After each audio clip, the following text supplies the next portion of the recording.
时间存在吗？这1分1秒过去的是什么？难道不是时间吗？那我们为什么不会质疑空间是否存在呢？时间是否存在的问题啊，其实是想问时间在本质上跟空间是否根本是一回事，其实就是一个维度，一个坐标。但空间跟时间最大的不同是，空间是双向的，你可以往前，也可以往后，可以往左，也可以往右，可以往上，也可以往下。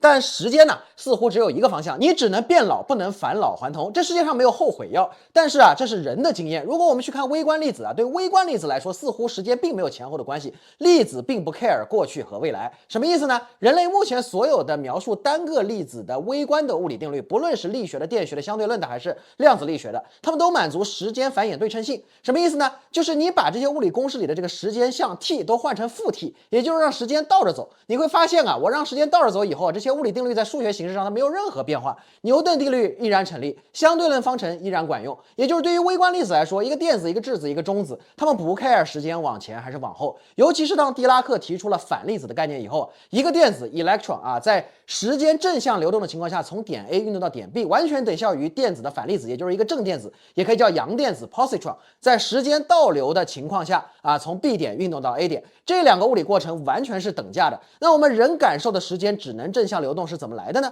因为热力学第二定律，也叫熵增定律啊。爱因斯坦呢大概表达过这样的意思啊，就是说这个热力学第二定律可能是这个宇宙最牢固、最铁的定律，一切都终结了，热力学第二定律也不会终结。